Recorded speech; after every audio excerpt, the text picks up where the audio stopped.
इस कहानी का आगाज होता है सुबह 6:30 से 7 बजे के दरमियान। इलाका है फेडरल बी एरिया, ब्लॉक 11 और तारीख है 9 अक्टूबर। एक दीनदार घराने के बच्चे सुबह मदरसे जाने के लिए तैयार होना शुरू हुए। बच्चों के वालिद उम्रे की अदायगी के लिए सऊदी अरब गए हुए थे। बच्चों की वालदा अभी उन्हें तैयार कर ही रही थी कि उनकी सबसे छोटी बेटी 3 साला आमना भी उठ गई, जिसने पहले बड़े बहन भाइयों को तैयार होते देखा और यूं ही वो बच्चे मदरसे के लिए रवाना हुए, नन्ही आमना भी अपनी अम्मी की नजर से बचकर खेलती हुई घर से बाहर आ गई। लेकिन शायद आमना के घर वालों को नहीं पता था कि वो अपनी प्यारी सी परी को आखिरी बार देख रहे हैं।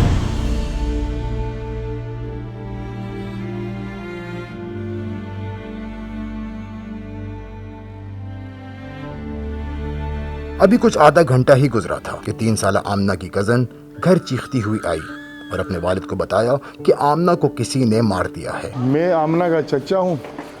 सुबह जब मेरे को अपनी भांजी ने बताया, वो भी इसी गली से जा रही थी मदरसे के लिए, तो यहाँ पे जो है ना उसने भागते हुए आया कि मामू मामू आमना को किसी ने मार दिया है। तो मैं भागता हुआ जब घर से निकला, मैं बोला किसने मारा है? मैं बोला एक्सीडेंट हो गया क्या? उसने बोला नहीं, उसके गले में दुपट्टा किसी ने बांधा हुआ है। जब मैं यहाँ पे पहुँचा तो यहाँ पे मेरी प्यारी आमना की जो ना उसकी लाश पड़ी हुई थी और पीला दुपट्टा था नेट का, उसके ऊपर ऐसे कस कस के बांधा था। 3-4 गिठान जब उसने लगाया था ना, मैंने इधर ही गिठान खोले बच्ची के और उसको आवाज़ें मार रहा हूँ कि आमना आमना उठ जाओ, आमना आमना क्या हुआ, किसने मारा आपको? तो बस वो उसी वक्त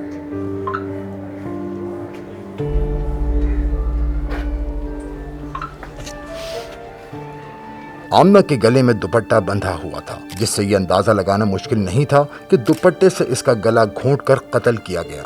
सारा इलाका परेशान था कि आंखों के सामने खेलती कूदती मासूम आमना को किसने इस तरह से कत्ल किया। अच्छा, ये वो जगह है जहाँ से बच्ची की बॉडी मिली और ये खिड़की है मेरे घर के कमरे की।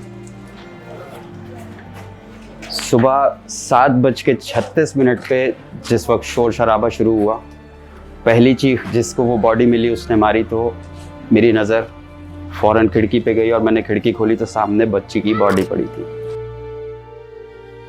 वाक़े का मुकदमा थाना गुलबर्ग में आमना के चचा की मुद्दत में नामालूम शख्स के खिलाफ दर्ज किया गया और फिर आगाज़ हुआ तफ्तीश का। पुलिस की जानिब से टेक्निकल ह्यूमन इंटेलिजेंस को एक्टिव किया गया। वहीं दूसरी जानिब से अहले इलाका ने भी तफ्तीश की कोशिश की। आखिर किसने ये हरकत की? 9 अक्टूबर 2024 को सुबह तकरीबन 8 बजे पुलिस को इत्तला मिली कि एक छोटी बच्ची की dead body block 11 Gulberg Kabail colony में एक गंदी गली के अंदर मौजूद है।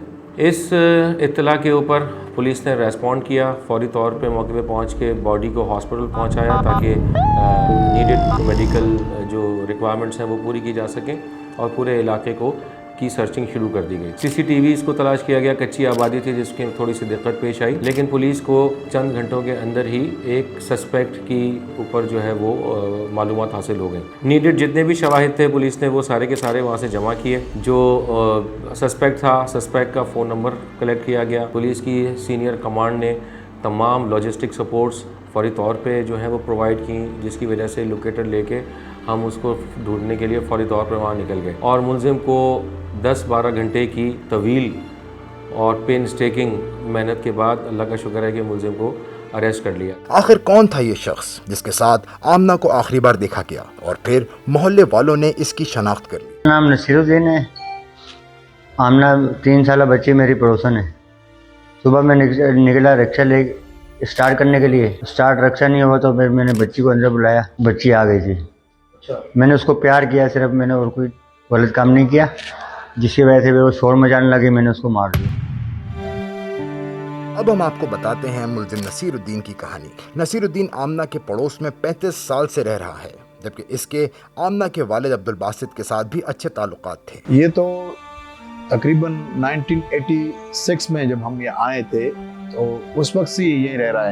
इनका मकान पड़ोस में हमारे, छोटा बड़ा भाई भी इधर ही है हमारे मोहल्ले में ही। इसकी एक शादी थी, शायद वो फौत हुई, दूसरी भी की तो वो भी चली गई इनसे। तो इसका रवैया तो हमेशा उनके साथ, घर वालों के साथ ठीक नहीं रहा है। और लेकिन अब ये इस किस्म के वाकयात पहले नहीं हुए बच्चों के साथ, इस तरह जैसे बच्चे को ज्यादती कर रहे हैं या फिर उसको गला घोट के मार, इस तरह कोई सोच भी नहीं सकता आदमी। मुलजिम चूँकि रिक्शा ड्राइवर है और रिक्शा ड्राइवर के साथ साथ मिस्त्री का भी काम करता था, तो उसके पास वो मिस्त्री के सामान के लिए घर में ही एक बोरा रखा हुआ था नायलॉन का। उस बोरे में बच्ची की बॉडी को इसने रखा और फिर वहाँ जाकर फेंक कर आ गया और चला गया। मुलजिम की इंटेंशन थी कि मुलजिम यहाँ से कश्मीर भाग जाए, उसका नेटिव गांव जो है वो आज़ाद कश्मीर के अंदर ही है। मुलजिम नसीरुद्दीन गिरफ्तार हो चुका, इसने एतराफ़ जुर्म भी कर लिया और अब आमना के घर वाले अदालत से इंसाफ की उम्मीद लगाए बैठे हैं। लेकिन इस वाक़े से हमें ये सीखने की ज़रूरत है कि ऐसे दरिंदे हमारे करीब, हमारी सोसाइटी में ही मौजूद होते हैं और इसीलिए अपने बच्चों की हिफाजत हमारी ही जिम्मेदारी है। वरना कसूर की ज़ैनब हो, कराची की PIB कॉलोनी की मारवा हो या फेडरल बी एरिया की आमना, ये तादाद बढ़ती चली जाएगी। खुदारा अपने बच्चों की हिफाजत करें। खुदा हाफिज।